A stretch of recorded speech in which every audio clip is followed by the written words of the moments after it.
दोस्तों, अगर आप लोग भी मेरी ही तरह एक मिडिल क्लास फैमिली से बिलोंग करते हैं और लाइफ में कुछ बड़ा करना चाहते हैं, तो ये वीडियो देखो मैं दिल से बना रहा हूँ। और ये वीडियो उन सब लोगों के लिए है जिन लोगों को अभी तक रोड मैप क्लियर नहीं है कि वो लाइफ में कुछ बड़ा कैसे करेंगे। इस वीडियो के अंदर मैं आपको कई सारी रियल लाइफ स्टोरीज बताऊंगा और आप लोगों को एक रोड मैप देने की कोशिश करूंगा जिससे आपको स्टेप्स पता लगे। आपको इस वीडियो के एंड में एक सोल्यूशन भी मिलेगा कि how you can become financially independent. इस वीडियो का टाइटल है फाइनेंशियल इंटेलिजेंस। क्या आपने कभी ऐसा कुछ अपने स्कूल या कॉलेज में सुना है? शायद नहीं। ये फैमिली में भी नहीं सिखाया जाता, क्योंकि अगर आप एक मिडिल क्लास फैमिली से आते हो तो मिडिल क्लास फैमिलीज में आपको मिडिल क्लास रहना या थोड़ा सा अपर मिडिल क्लास पर जाना सिखाया जा सकता है, बट अमीर बनना शायद नहीं सिखाया जा सकता। और ये सब मैं रियल फेस कर चुका हूं, तो मैं आपको बताऊंगा। देखिए, मेरी जो करियर की शुरुआत हुई, मैं ये कई बार बता चुका हूं, वो हुई थी 9th स्टैंडर्ड से, जब मैं 9th क्लास में था। क्योंकि जब आप 9th क्लास में आ जाते हो, या कोई भी बच्चा जब एक 9th 10th स्टैंडर्ड तक पहुंच जाता है, तो उसे समझ आने लग जाता है कि मुझे लाइफ में कोई करियर को चूज करना पड़ेगा। अल्टीमेटली मुझे पैसे कमाने हैं।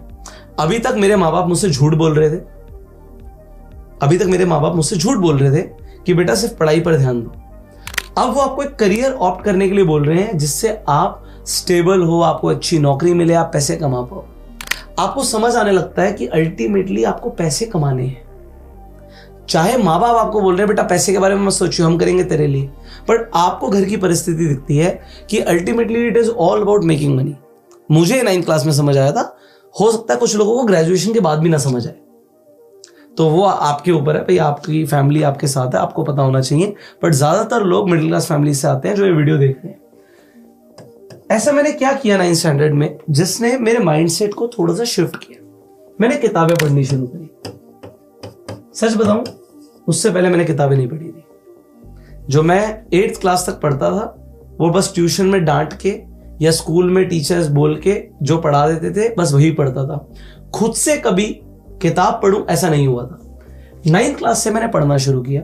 एक किताब मैंने पढ़ी, रिच डैड पुअर डैड। हो सकता है कई लोगों ने पढ़ी हो, बट इसे सिर्फ मैंने पढ़ा नहीं, मैंने समझा। तो इस बुक में रॉबर्ट कियोसाकी ने बहुत सारे कॉन्सेप्ट्स दिए। मैंने आपको इस बुक के ऊपर पहले भी कई बार बात करी है, बट इस बुक में एक बहुत इंपॉर्टेंट शब्द है जिसका नाम है कैश फ्लो। अब कैश फ्लो के बारे में मैं आपको आज इस तरीके से समझाऊंगा कि आपको यह समझ आ जाएगा कि अगर आपको अमीर बनना है तो आप कैसे बनोगे। और जो आदमी गरीब है, मैं यहां पे कैश फ्लो लिख देता हूं, उसका कैश फ्लो कैसे रहता है। जो आदमी गरीब है, जो आदमी गरीब की जगह मिडिल क्लास है, थोड़ा ही फर्क होता है इन दोनों में। जो आदमी मिडिल क्लास है उसका कैश फ्लो कैसे रहता है, और फाइनली जो आदमी अमीर है उसका कैश फ्लो कैसे रहता है। सो जो आदमी गरीब है, कहीं ना कहीं से वो कोई जॉब करे, अल्टीमेटली वो पैसे कमाएगा। सो कैश कहीं ना कहीं से लेकर आ रहा है।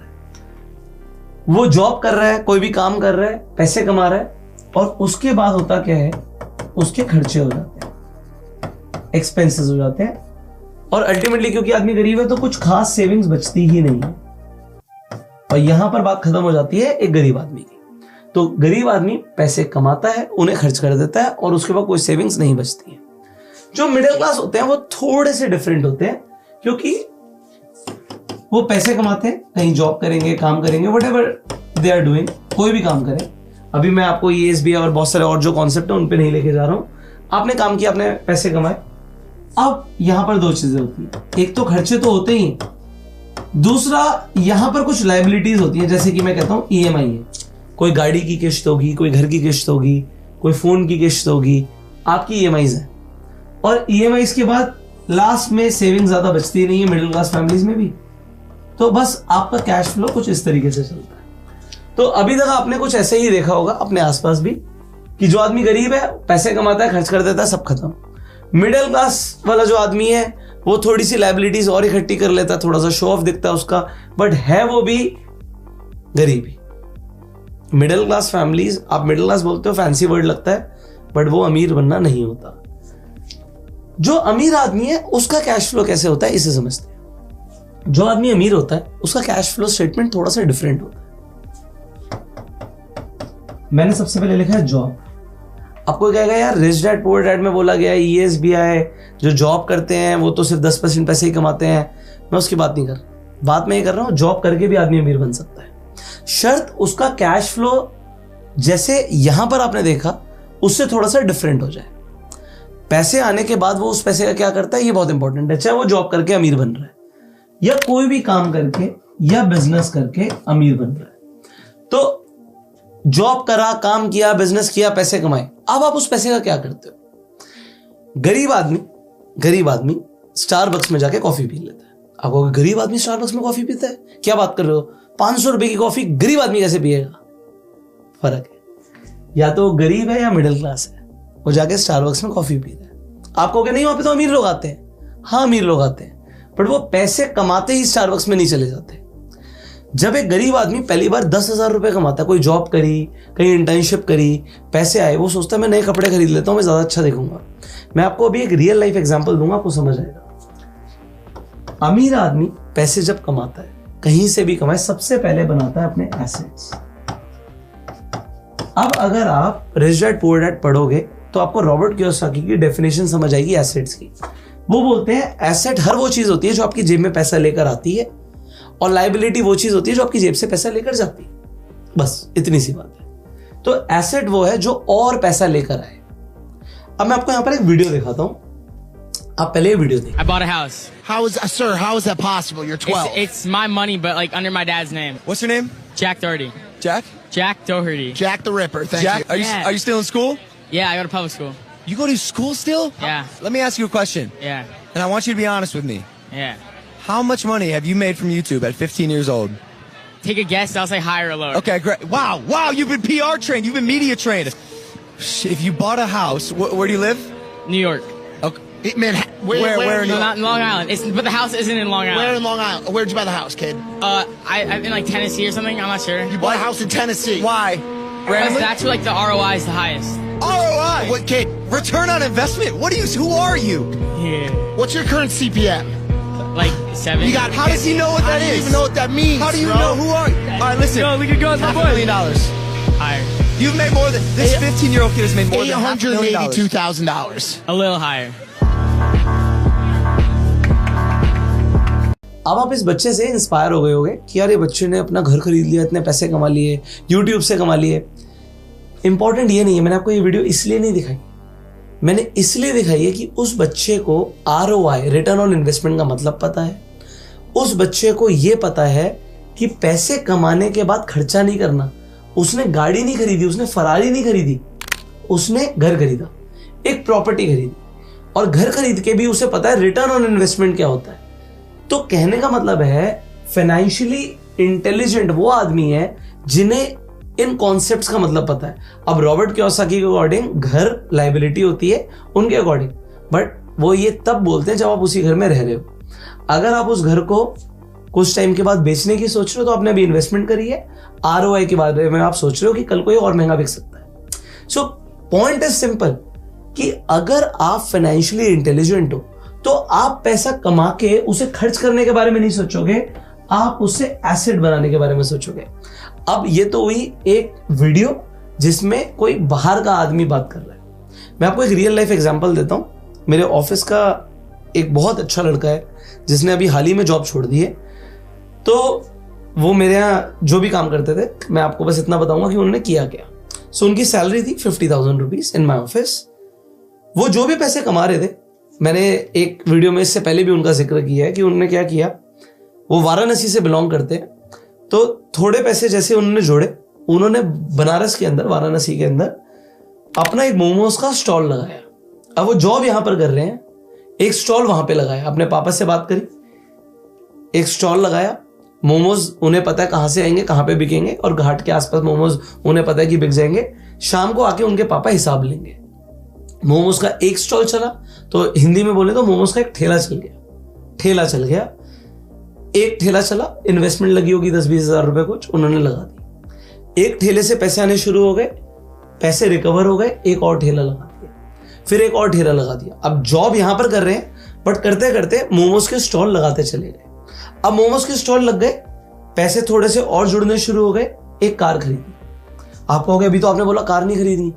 उन्होंने कार खरीदी, उनके फादर एक होटल के अंदर जॉब कर रहे थे। तो उन्होंने क्या बोला कि पापा मैं गाड़ी खरीद रहा हूं ईएमआई के ऊपर। आपके होटल में जो गेस्ट आते हैं उन्हें वाराणसी घूमना होता है, बनारस घूमना होता है, काशी विश्वनाथ के मंदिर भी जाना होता है। तो एक ड्राइवर हम रख लेते हैं, 15-20 हज़ार रुपए लेगा। यहाँ पर देखो गुड़गांव में, मुंबई में सैलरी ज्यादा होती है, जो छोटे शहर होते हैं वहां पे लोगों की सैलरीज भी कम होती है। तो 15,000 रुपए में उन्हें ड्राइवर मिल गया। अब वो ड्राइवर होटल से गेस्ट को पिक करता है, पूरा बनारस घुमाता है और वापस होटल छोड़ देता है। ये उस ड्राइवर की जॉब है। अब यहां पर पापा ये सारे ऑपरेशंस को आराम से मैनेज कर सकते हैं। अब पापा हो सकते हैं, कोई भी हो सकता है। मैं आपको एग्जांपल क्या दे रहा हूं कि एक आदमी जो जॉब कर रहा है वो अमीर कैसे बन रहा है, मैं आपको समझाता हूं। अब एक गाड़ी उनकी होटल से गेस्ट को लेकर जा रही है, पैसे बनने शुरू हो गए, एक और गाड़ी खरीद ली ईएमआई के ऊपर। अब ईएमआई भी भरी जा रही है, पैसे भी आ रहे हैं और धीरे धीरे बिजनेस को बढ़ाया जा रहा है। अब आप देखो वो आदमी इतना वेल एजुकेटेड है, बट क्या वो खुद मोमोज का ठेला चला रहा है? हाँ वो चला रहा है। ऐसा नहीं है कि वो मोमोज के ठेले पे जाके खड़ा होने में शर्म आ रही है उसे। जब शाम को अगर हिसाब लेने जाना है तो पापा चले गए, अगर वो छुट्टी लेके बनारस गया हुआ है तो वो भी जाके खड़ा हो रहा है। वो देख रहा है कि कस्टमर आ रहे हैं, क्या डिमांड कर रहे हैं, किस चीज की डिमांड आ रही है। अब ये जो एग्जाम्पल मैंने आपको दिया है किस लिए दिया? जॉब करी, पैसा कमाया। क्या नया आईफोन खरीदा? नहीं। क्या अपने लिए गाड़ी खरीदी? नहीं। क्या अपने लिए कोई नई बाइक खरीदी? नहीं। जॉब से पैसे आए, इंसेंटिव आया, कुछ भी आया, पैसे कमाने के बाद एसेट क्रिएशन पर ध्यान दिया गया। ऐसी कौन सी चीज है जो पैसे लाकर दे सकती है? देखो अपना क्रिएटिव माइंड यूज करो। एक आदमी ने अपना क्रिएटिव माइंड यूज किया। मैं आपको बता दूं कि आप क्या कर सकते हो? नहीं हो सकता। आप बहुत सारी ऐसी चीजें कर सकते हो जो मैं सोच भी नहीं सकता। Think about. ये वीडियो है आपको एक डायरेक्शन देने के लिए कि अगर एक आदमी 10,000 रुपए भी कमाता है, और 10,000 इंडिया में कोई भी कमा सकता है, तो 10,000 कमाने के बावजूद भी आप 2,000 रुपए की टी शर्ट लेकर आ रहे हो, या आप ये सोच रहे हो कि इस 10,000 का 20,000 कैसे किया जाए। अब देखो मैं आपको एक और रियल लाइफ एग्जांपल देता हूं। जब मैं कॉलेज में था तो मैं खुद बहुत सारे कोर्सेज, वर्कशॉप, बहुत सारी चीजें करता था। तो एक ऐसा प्रोग्राम था जहां पर बहुत सारे कॉलेज के बच्चे थे, उनके ना ग्रुप बना दिए गए। तो 20-20 लोगों के ग्रुप बनाए गए और ग्रुप में हमें क्या बोला गया कि अपने सारे पैसे, वॉलेट, फोन एक जगह लॉकर में रख दो और जो भी आपके पैसे हैं उसमें से 100 रुपए निकाल। तो 20 लोगों का ग्रुप था, 100 रुपए से कितने हो गए? 2,000 रुपए हो गए। अब 2,000 रुपए जो इकट्ठे हुए हैं, आप लोग ग्रुप में बाहर जाएंगे, आपको 2 घंटे का टाइम मिल रहा है, ये पैसे बढ़ाकर लाने, कोशिश करनी है इन पैसों को डबल करने की। कितने घंटे में? 2 घंटे में पैसों को डबल करने की। अब मैं आपको पहले बता देता हूं कि मैंने 2 घंटे में डबल नहीं किया, मैंने 10 गुना किया था पैसों को। 10 गुना किया था। ऑलमोस्ट मेरे हिसाब से 18,000 या 20 नहीं हुए होंगे, 18,000 रुपए कर दिए थे। कैसे किए थे वो मैं आपको बताने वाला हूं। सो हम बाहर गए, हम एक ग्रुप में गए। बाहर जैसे हम आए, धूप हो रही थी और ये जगह है कमला नगर मार्केट, दिल्ली के अंदर, दिल्ली यूनिवर्सिटी के पास ही पड़ती है। तो कमला नगर मार्केट में हम खड़े थे, धूप हो रही थी, दोपहर का टाइम था। तो मैंने वहां पर एक चीज बोली, मैंने लीडरशिप ली और मैंने बोला कि कितने लोगों को मुझ पर ट्रस्ट है। तो तकरीबन आधे 50% लोगों ने बोला हाँ मुझे आप पे ट्रस्ट है। तो मैंने कहा अपने 100 रुपए मुझे दे दो। अब मैंने 100 रुपए ले लिए, बट अब मैं ये सोच रहा हूँ कि मैं इस पैसे का करूंगा क्या। तो मैंने उस टाइम पे सोचा कि यार धूप हो रही है, लोगों को प्यास लगेगी, मुझे खुद प्यास लग रही है तो लोगों को भी प्यास लगेगी। अगर मैं पानी की बोतल खरीदूंगा तो वो पहले ही 20 रुपए की आती है, उसमें कितने का बेच पाऊंगा। तो दिमाग में आया कि यार एक पानी की ना थैली आती है, मतलब उस टाइम पे थैली चलती थी, आज ग्लासेस भी चलते हैं, तो वो उस टाइम पे 1 रुपए की आती थी। मैं आसपास किसी शॉप पर गया तो पता लगा कि वो 2 रुपए की बेचता है मुझे। तो पहले मेरा प्रोडक्ट डबल कीमत का हो गया। मैंने उससे कुछ थैलियां खरीदी। अब एग्जैक्टली तो याद नहीं मैंने कितनी खरीदी थी, बट मैंने कुछ थैलियां खरीद ली। अब मान लीजिए 100 रुपए की थैली मैंने खरीद ली होगी। पानी की थैलियां हमने प्लास्टिक बैग्स के अंदर रखी और हम आसपास जो रिक्शा चला रहे थे लोग, कोई फ्रूट बेच रहा था, कोई सब्जी बेच रहा था, हम उनके पास चले गए। अब हम कॉलेज के बच्चे देख रहे हैं कि कॉलेज के बच्चे, लड़का लड़की सब साथ में है। अब कोई लड़का बोल रहा है, कोई लड़की बोल रही है कि भैया ये 5 रुपए की पानी की थैली है, क्या आप प्लीज मुझसे खरीद लेंगे। अब 5 रुपए में किसी का क्या जा रहा है। लोगों ने फटाफट हमसे थैलियां खरीद ली 5 रुपए की। अब देखो हुआ क्या, 2 रुपए की चीज 5 रुपए की हमने इमीडिएटली बेच दी। अब जैसे ही वो बिक गई, मैंने दोबारा से जाके उस शॉप पर मैं गया, मैंने कहा मुझे और थैलियां दे दीजिए पानी की। अब उसने मुझे और थैलियां दे दी पानी की और हमने सेम साइकिल दोबारा रिपीट करी, 5 रुपए की फिर से बिक गई। हमने कहा लोग तो 5 रुपए की खरीद रहे हैं, तो एक काम करते हैं, आप 10 रुपए का बेचने की कोशिश करते हैं। मैंने 10 रुपए की बेचने की कोशिश करी। अच्छा, सब स्माइल कर रहे थे कि कॉलेज के बच्चे हैं, चलो 10 रुपए की बेच रहे हैं। लोगों ने 10 रुपए भी देने शुरू कर दिए। अब 10-10 रुपए जब हमारे पास आने लग गए तो पैसे मल्टीप्लाई होने लग गए। और ये हमने तब तक किया जब तक आसपास की जितनी भी शॉप्स के पास जितनी भी पानी की थैलियां थी हमने बेचनी थी। अब जब हमने सारी बेच दी, हमारे पास हो गए तकरीबन, मैंने बोला आपको 18,000 रुपए से ऊपर हो गए, तो हमें हो गया कि भैया ये काम हो गया। और ये काम हमने 2 घंटे नहीं, 1-1.5 घंटे में ही कर दिया। आधा घंटा तो फिर हम मार्केट घूम रहे थे, हमने कोई पैसे खर्च नहीं करे। तो हमें जाके जो हमारे इंस्ट्रक्टर थे उन्हें जाके बताना था हमने कितने पैसे कमाए हैं। बट वी वर सेकेंड, हम जो हमारा ग्रुप था वो सेकेंड आया। फर्स्ट कौन आया? जो फर्स्ट ग्रुप आया वो रोजेस बेच रहा था। तो कमला नगर मार्केट में बहुत सारे कपल्स भी निकलते हैं, तो उन्होंने 10-20 रुपए के गुलाब खरीदे होंगे और 100-100, 150-150, 200 रुपए के बेच दिए। तो वो भी उन्होंने किया, but they did business. But what other groups did? कुछ ग्रुप्स ने किसी रेस्टोरेंट में चले गए, वहां पे आलू छीलने लग गए। कुछ लोग घरों में चले गए, सफाई करने लग गए। कोई ग्रुप सड़क पे जाके डांस परफॉर्म करने लग गया, कोई गाना गाने लग गया। तो जिसे जो आता था उन्होंने किया। बट एक चीज मैं आपको बताऊं, जब हमारे पास एक टाइमलाइन था पैसे कमाने का, सब पैसों को बढ़ाकर आए, सब के सब पैसों को बढ़ाकर आए, क्योंकि एक टाइमलाइन था, एक डेडलाइन थी कि 2 घंटे में पैसे को एटलीस्ट डबल कर आना है। तो आपको मैं यहां पर ये समझाना चाहता हूं, वहां पर उस वक्त कोई गिल्ट नहीं था, कोई ये नहीं था कि हम कोई बड़ा काम कर रहे हैं, छोटा काम कर रहे हैं, हमें तो टास्क मिला हुआ है, हमें वो करना है। जब आप काम को, कोई भी प्रोफेशन हो, कोई भी काम हो, चाहे मोमोज का एग्जांपल लिया मैंने, चाहे वो समोसा बेचने से लेकर चाय पिलाने से लेकर कुछ भी काम हो, आप काम को छोटा बड़ा मत समझो। देखो पैसे तो है ही नहीं ना, अगर हम मिडिल क्लास फैमिली से हैं तो पैसे नहीं है, तो कोई शर्म नहीं होनी चाहिए। थिंक अबाउट कि आप कोई भी काम करके एसेट कैसे क्रिएट कर सकते हो, और इस एसेट से आपको जो पैसा आएगा इससे आप एक्सपेंस कीजिए। तो खर्चा करने में कोई दिक्कत नहीं है। पॉइंट यहां पर यह है, जो आप खर्चा कर रहे हो वो आप पैसे कमाते ही कर रहे हो, या पैसे से आपने एसेट क्रिएट करे, एसेट से जो पैसा है उससे खर्चा कर रहे हो। देखो पहले के टाइम में जनरेशंस लगती थी अमीर बनने में। अगर आप एग्जांपल के लिए देखो, आज बनिया कम्युनिटी है या जैन कम्युनिटी है, सो बनिया बेसिकली मर्चेंट्स होते हैं, मतलब जो ट्रेड करते हैं। तो आपने पहले के टाइम में देखा होगा, लाला जी दुकान पर बैठे हैं, बनियान पहन के बैठे हुए हैं, कंजूस हैं एकदम, पैसा खर्च नहीं करते। बट आज उनके बच्चे मर्सिडीज में घूम रहे हैं, क्योंकि एक पूरी जनरेशन लगी उस पैसे को जोड़कर, कंपाउंड कर कर अमीर बनने में। बट आज उनके बच्चे बहुत अच्छी लाइफ जी रहे हैं। बट अगर आप आज टेक्नोलॉजी को देखोगे, आज इंफॉर्मेशन को देखोगे, ये जो सिंपल सी चीज आपको बताई है ना मैंने, इसे सीखने में लोगों को जिंदगी निकल जाती है। कोई नहीं बताता कि एसेट क्रिएट करने होते हैं, ये बहुत छोटी सी चीज है, बट यही एक तरीका है अमीर बनने का, और कोई तरीका नहीं है। आज किसी की एक जॉब हो सकती है, कल को वो जॉब जा सकती है। आज किसी का बिजनेस हो सकता है, कल को कोई गवर्नमेंट की रेगुलेशन आई, वो बिजनेस बंद हो सकता है, बट माइंडसेट नहीं जा सकता। अगर आपका माइंडसेट ये है ना कि आप बिजनेस करो और उससे एसेट क्रिएट करो, तो आप स्टेबल रहते हो। और ज्यादातर लोग वही स्टेबिलिटी पा पाते हैं जो बिजनेस करके एसेट्स क्रिएट करते हैं। तो इस वीडियो के अंदर मैंने आपको बहुत सिंपल सी चीज बताने की कोशिश करी, क्रिएट योर एसेट्स। अब आती है एक सोल्यूशन। भाई हमें बिजनेस करना नहीं आता, हर कोई बिजनेस के लिए नहीं बना, हर किसी को नहीं पता कि कौन से एसेट में पैसा लगाया जाए। What we can do. इस वीडियो से पहले मैंने एक वीडियो बनाई थी जिसमें मैंने ये बताया था कि शेयर मार्केट से आपको रेगुलर इनकम कैसे आ सकती है। वो वीडियो आप जरूर देखिएगा, आई बटन पे और एंड स्क्रीन पर आपको लिंक मिल जाएगा। उस वीडियो में बेसिकली मैं आपको ब्रीफ कर देता हूं कि मैंने क्या बताया है।